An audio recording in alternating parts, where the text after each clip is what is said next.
I like to think of it as a case study in community-centered design, and I will talk about what that means very shortly. But first of all, this is Contratados, and has anyone heard of Yale? Has anyone not heard of Yale? Yes? No. You've not heard of Yale? Okay. Can anyone explain for the group, and anyone who is too shy to raise their hand, what Yale is? Any takers? No takers. Let's stab it. A Google, but with reviews. A Google, but with reviews. Yeah, so there's all kinds of like businesses and different services that any user can go on and leave a review about. And then you can also read reviews and decide whether you want to eat there, whether you want to shop there. Yeah, it's map-based. Is any of this sounding familiar? Am I off at all?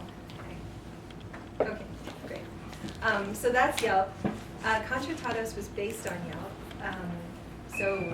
The idea is that migrant workers who are coming to the U.S. under specific visa categories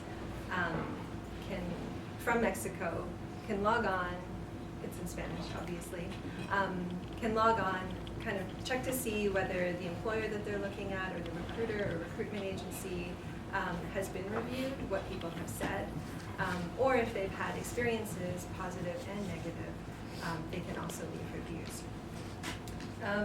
So the project was initiated by an organization called Centro de los Derechos del Migrante, CDM. So I'll say CDM from now on so I don't mess up the name. But they're an organization that initiated this, and they have been doing advocacy work with migrant workers since, I don't know, for a while. And a group called Research Action Design contacted myself and Aylwin to participate in the research and the co-design and development process with them. So we're going to now show a video about Contratados that there's a woman narrating it who is involved with CDM, and she just talks about what Contratados means to her. Decidí ir a trabajar a los Estados Unidos con la visa H2B porque fue la única manera de poder ingresar al país de Estados Unidos, ya que yo de manera ilegal no me animo por los riesgos que sufre uno como mujer, más que nada durante el trayecto hacia la frontera. Yo soy Adareli y formo parte de las más de 100,000 personas que laboramos temporalmente en Estados Unidos con la visa H2. En mi pueblo llegó un señor, había un letrero donde decía que solicitaban mujeres y hombres para trabajar en Estados Unidos. Me emocioné porque el trabajo que tenía anteriormente pues era bueno, pero yo quería trabajar más, yo quería más de las 40 horas. Nos inscribimos con la cantidad de $1,000 y dijo vengan en 15 días y fui yo en 15 días y me dijo ok, denme su pasaporte y vuelvan a venir dentro de 15 días, yo les vuelvo a llamar. El señor a los 15 días acudió a mi casa y me dijo que necesitaba $2,000 que para trámites de no sé qué. Y el señor pues me dijo, para fines de este mes ya tiene la salida, ya se van a ir y ya está todo listo. Pues para fines de ese mes acudimos a verlo y me dijo, ¿sabes qué? Pues es que no hay nada todavía, así que espérense, yo les voy a llamar tal día. Y así nos traía y después alguien me comentó que ese señor estaba engañando. Y yo fui y le reclamé al señor, le dije que mejor me regresara mi dinero y me dijo que no me iba a regresar nada, que él hacía conmigo lo que él quisiera. Eso fue una experiencia muy triste para mí, pero gracias a esas experiencias aprendí a no confiar en nadie, sino antes saber que debo de estudiar bien las ofertas de trabajo. Sobre Contratados puedo decir que es una magnífica página. En mi rancho no tenemos internet, no tenemos acceso digamos que a la tecnología, ¿verdad? Pero puedo yo ir a un ciber. Yo pienso que muchos podemos acceder a un cibercafé que no nos cuesta más que 5 o 10 pesos, ¿verdad? Y saber que esos 5 o 10 pesos que vamos a utilizar los podemos ahorrar a comparación de los miles que quizás nos puedan, nos podrían ayudar a evitar todo el fraude que podemos. Si esa página hubiese existido hace 6, 7 años cuando yo sufrí, realmente me hubiera ayudado, me hubiera evitado la pérdida de mucho dinero y yo creo que eso es lo que pretende, ¿no? Que mucha gente no pase lo mismo que yo pasé.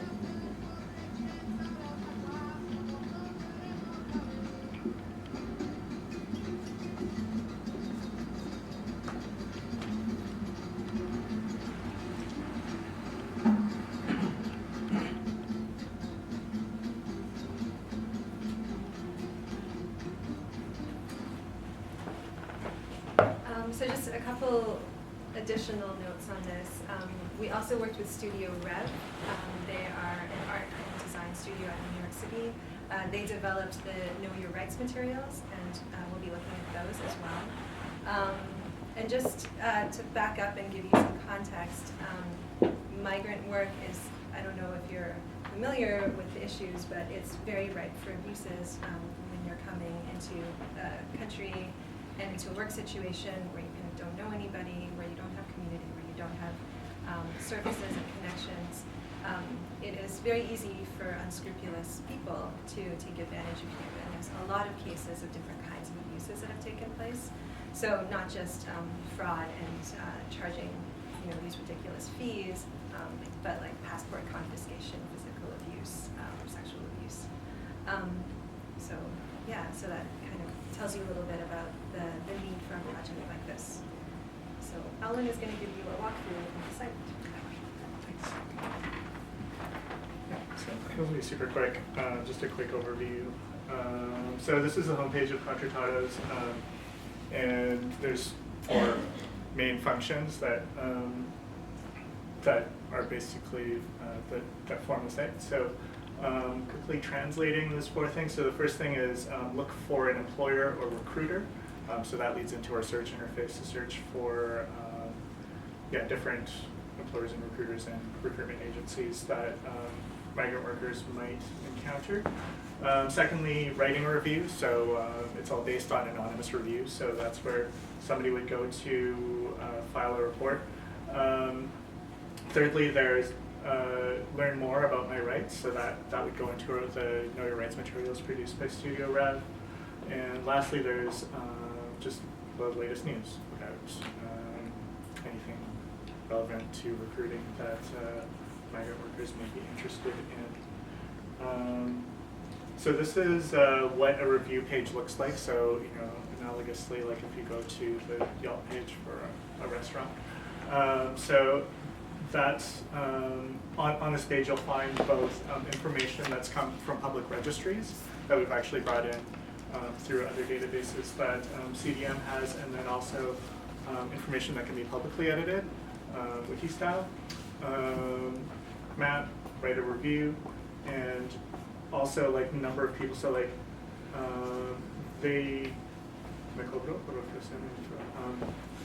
they charged me to offer me a job, yes or no.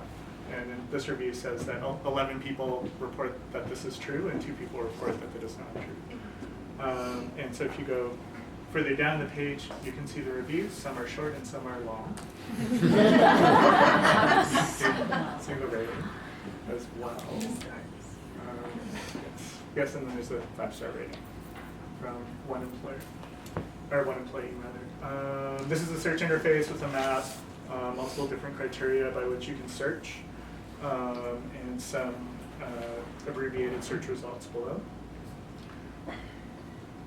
Finally, the very simple and straightforward, but very important latest news site. So you can see that there's alerts about different practices that recruiters might be using that are disadvantageous to migrant workers. And these are the Know Your Rights. This is the Know Your Rights materials page. So we have both these 4-panel comics that can be printed out, or downloaded, or mailed, or shared. Ditto with these short radio shows that were created and also aired on the radio. And I think in Mexico, in the States as well, or I'm not too sure. Anyway, they were produced and presented on radio. Okay, so this is what I really wanted to get to with this presentation was the very unique process that we followed to develop Contratados. So the first, I think the first and most critical step was the relationship and base building. In 2006, CDM formed the Migrant Defense Committee, which was long before Contratados started. It kind of was in its infancy in 2013. So there was about 7 years of base building that happened before Contratados even started.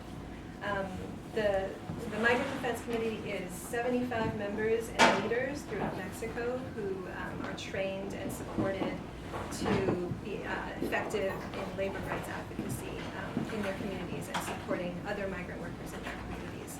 So basically, CDM tries to go into communities where there are a lot of people who are interested in migrating to the U.S. to work on these visas. Yeah, so there's 75 members and leaders, and they have, because of that reach, they're able to do their work in all these different communities. The next piece was they started where the work was actually happening, and that work was actually a Facebook page for a fraudulent recruiter who was ripping people off. So scam victims kind of reappropriated this page in the comments section and just left all these negative reviews. The recruitment agency kind of abandoned the page, but the page lived on, the comments lived on, and it was kind of used as a bulletin board for these workers to connect with each other. So that was kind of the first clue that there was something really there, and that is, it's a really interesting and unique starting point for a piece of civic technology, and really great noticing on the part of CDM that there was a need for this, and that it needed to be kind of housed in its own home so that people could leave anonymous reviews, because obviously Facebook is not the place for anonymity. There's a lot of dangers associated with speaking out against abusive recruiters and employers. You could not only lose your job, but your family could be threatened, your passport could be confiscated. So there's a lot of retaliatory measures that unscrupulous people can take.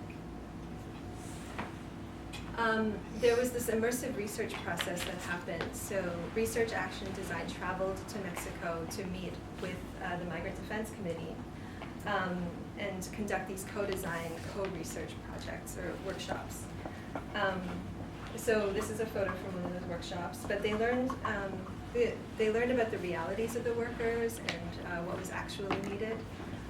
So there was a hunch that this website was needed, this Yelp-like site with a map. But then we also learned that when a worker is on the job and they want to access the internet, they might have to take a bicycle from their community and bike for an hour to get to the nearest internet cafe to write an email home to their family. And internet cafes, obviously, like they have varying levels of I don't know, not all of them have high-speed internet, and the computers that they have are a little all over the place. So we needed to make sure that we developed a tool that was usable at the very lowest level of access. We also heard that radio was a really great place for people to hear about new resources and about their rights. So that's why the radio PSAs were developed. And that print was kind of like a really reliable tool. So that's why the little comics were developed, the Know Your Rights comics, because they could just kind of be distributed, they could be photocopied, they could be tacked up, they could be passed hand to hand, and because they were comics and as well as having written material, they were accessible to a lot of different levels of literacy. A core part of the process was always looping back to the workers. So the workers that were participated in the co-design workshops, as we started actually building this out, we returned to them. So at each stage of the process, design and development, we looped back to them to gain feedback on logo design, on wireframes, on the prototype, and just before launch we looped back to them as well. And we continue to get feedback from them. And this is a photo actually of one of those site testing workshops. So this is the website in the corner. I hadn't seen this photo until recently, so it was really cool to see people working with it. Because all we saw was kind of the feedback from the Google Forms, and it was an incredible process because we came up with the questions. Those questions were kind of translated into Spanish, and then the CDM staff members were typing the responses into the Google Forms, but then they had to translate those back to us so that we could read them. So it was many hands involved, and it was really discouraging at first because the feedback that we got was like, what the hell is this? Like, I don't know what this is. I don't know what I'm supposed to be doing. It's ugly. It's confusing. But it was so critical to the development of this tool to have their input. They just made it better along the way, and like every time we failed, it was a stab in the gut, but it was like it was so telling about what we needed to do better. So after the website launched, there was a big commitment from CDN to train committee members and workers in this tool. So they have done a lot of different workshops just to introduce people to the tool and to continue building that user base. So that was a really interesting piece of it. I don't think I have ever built a tool where there's been such a huge commitment to getting users onto it. Because more often there's a hope that the users will just come. So this is a photo from a training in Zacatecas, and they trained over 100 workers in this particular session. And then the last piece of the process that I'm going to talk about is the stewardship. So CDM and the committee leaders are really the stewards of the tool. They will go out and do outreach about it. This is a photo from a migrant work fair, migrant worker job fair. And so they'll show up where the people are, where the potential users are, tell them, educate them about their rights, tell them that there's this website, and then point them to how they can get information on it.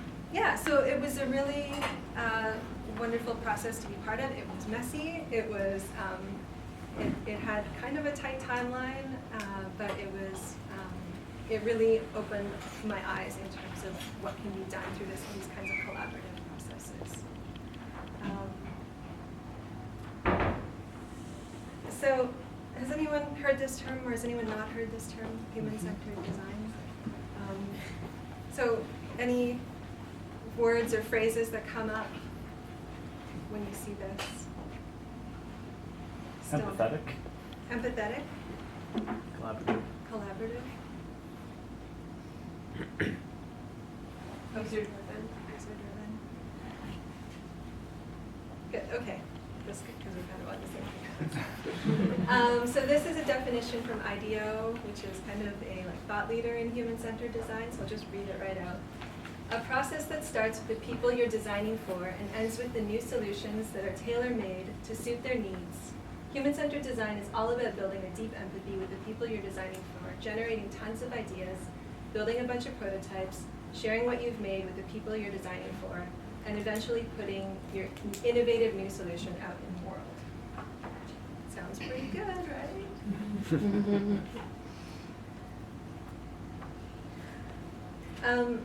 So I've highlighted some key phrases that stand out to me, and the Contratados process kind of contradicted some of the tenets of human-centered design. So this idea around people, like people-centered, user-centered, human-centered. My opinion is that human-centered design is really influenced by Western capitalist notions of human beings and of people and how they relate to each other, and it's kind of like the design is something to be consumed by an individual consumer, rather than being owned by and having an impact on communities. And then the designing for, it kind of reinforces the idea that innovation comes from outside, that you are the hero, you're the designer, you're coming in, you have this solution, you're designing for somebody, so it's a little patronizing in my opinion. The empathy piece kind of goes along with that you're not part of that community, you're not working with that community, but that you're having to develop this sense of what they're going through. I think empathy is a great thing in terms of design, but I also think that it's important to check your distance from the issue and check how much privilege you have when you're coming into the process. And then sharing what you've made with the people. this also speaks to this idea of a community not owning the product that they've helped design, and that instead you are sharing it with them, you're licensing it to them, but that ultimately it's owned outside of the community.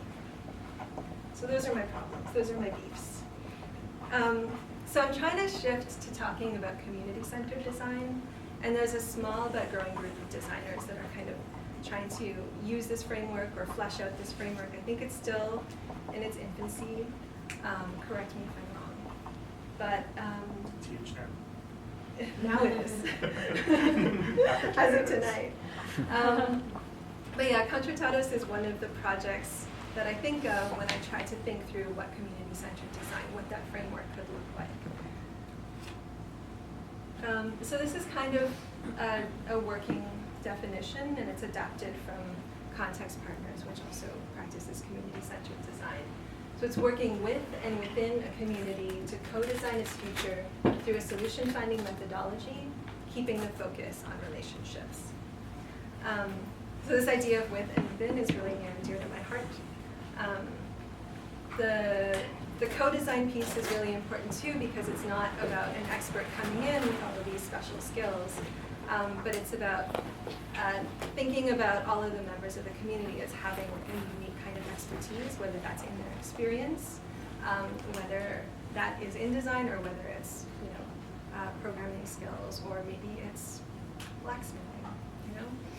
There's so many things that can be, so many resources that we can tap into if we kind of just look and be open to what happens, like what happens when people collaborate. And then it's also about relationships, that there isn't a hero, that I believe that all change comes from relationships, that my mind doesn't change because I just decide for that to change. Like, you might have an influence on me, and that is how change happens. So these are just some of the principles that that are developing. There will probably be more, but here's what I'm trying to put into practice. So community ownership is one of them. The idea that change is in the process and not at the end of the process. So there was a lot of transformation that happened, I think, with everybody on the Contratados team. I obviously had a lot of insights going through that process, but then relationally, the team grew and transformed in ways that I don't think we would have expected. And then kind of broader at a community level and a system level, I think that workers being able to see that they had feedback into a website, they saw that website change like a week or 2 days later. It just kind of gives you a different sense of empowerment. Activating everyone's unique genius, so that's what I was referring to in terms of co-design, and just that everybody is coming with a different skill set, and it's not about everybody designing every piece of the thing, it's not about everybody having input into color, but when people are like fully engaged with the fullness of their being, they don't need to all be chiming in on color. They can be providing lots of other amazing input. And that it's guided by shared values. So even, we're not just like hurtling towards some end goal, but we're going there in a way that feels good to us and that advances, and back to changes in the process. That we're doing that in a way, we're making decisions in a way that ultimately nurture our community.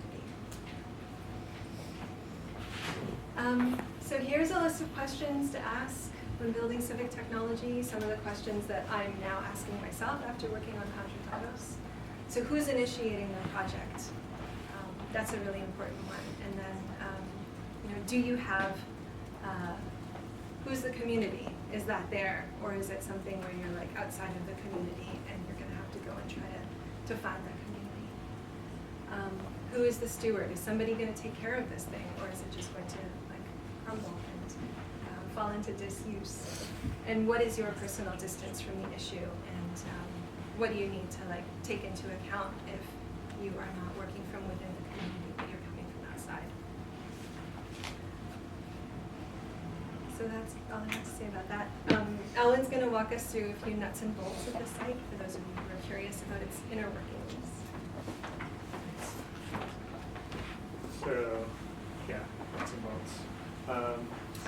So it's built on Drupal. So anybody not heard of Drupal? So it's the content management system it's built on. We use Drupal 7. We started developing this about a year and a half ago. And yeah, it was both mature and not too bleeding edge to get working on this.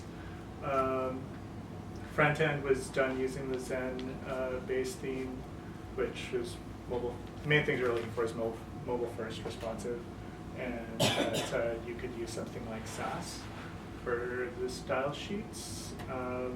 Behind the scenes, there was a whole huge selection of modules. Lots of what's called content construction kit and views, which are two very highly used modules within the Drupal community that go hand in hand for creating custom page types, custom data fields, custom like widgets that can appear on different parts of your site and listings of content. That also forms the plumbing upon which the maps were created. And speaking of the maps, this was actually, we worked with another developer who I'm acquainted with who specializes in mapping. So his name is Tim Stallman, and he got us using OpenLayers, which is both a JavaScript library and exists as a module for integration with Drupal. For the map tiles, like the actual images, we got those from OpenStreetMaps. This allowed us to avoid some of the API restrictions of proprietary mapping providers like Google or MapQuest. And for storing location, there's actually two different modules that exist for Drupal. For storing location information, we used geofield instead of location.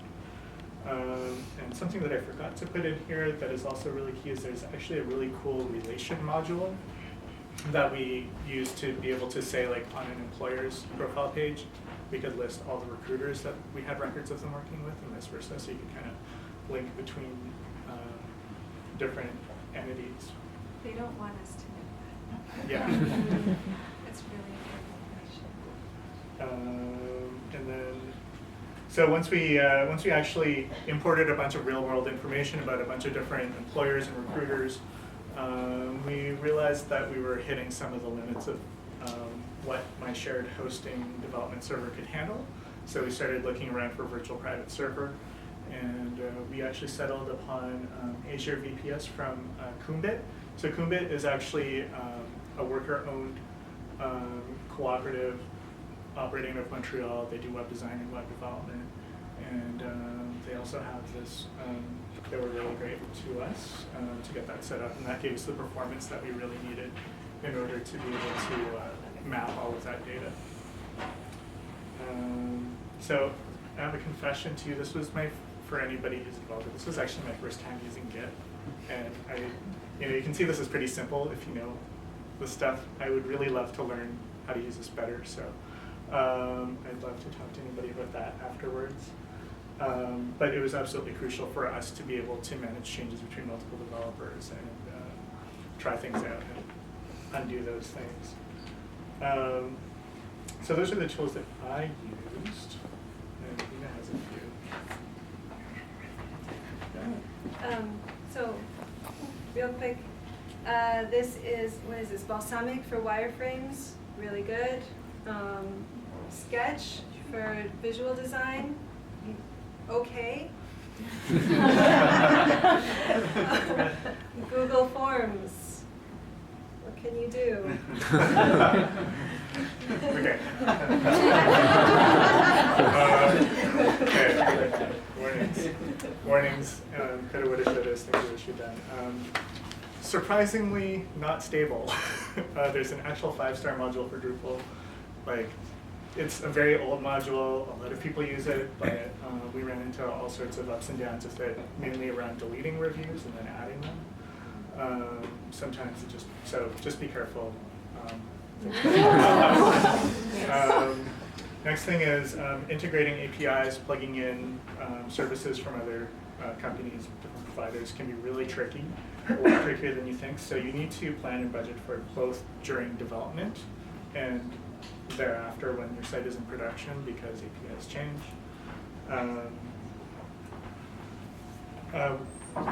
for search, we used, as I said, we used views for creating the different views. Next time, this was, Apache Solr is a really cool advanced search engine that you can bolt onto your website. And it's pretty tricky to set up, but I really, like, once we got down the path of user testing, finding what users needed, I kept thinking, oh, I wish we'd tried this. It would have been very hard to try at the stage that we were at, but for anybody trying to take this on, I would recommend looking into Apache Solr. One of the regrets from our map developer was that maybe we should have tried, instead of OpenLayer's Leaflet, which is an alternate JavaScript library for mapping. And Tim actually wrote a blog post about this recently. So if you want this URL, I can give it to you later. Or you can go to Savas Labs and find it there. And we're almost at the end. Almost done. So there are lots of things that Contratados can brag about.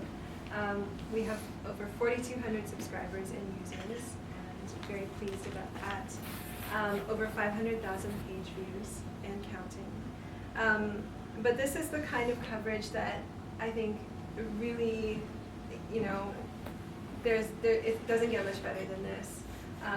When we get coverage that this is one of the kinds of tools, civic tech tools, that's actually working to do what we want it to do. I mean, like, that is huge for us. So if you like what you've seen, Contratados needs ongoing maintenance, so they are really happily accepting volunteers. So you can scribble down these email addresses or talk to us afterwards. We would love to have volunteers, to direct volunteers to them. So thank you very much.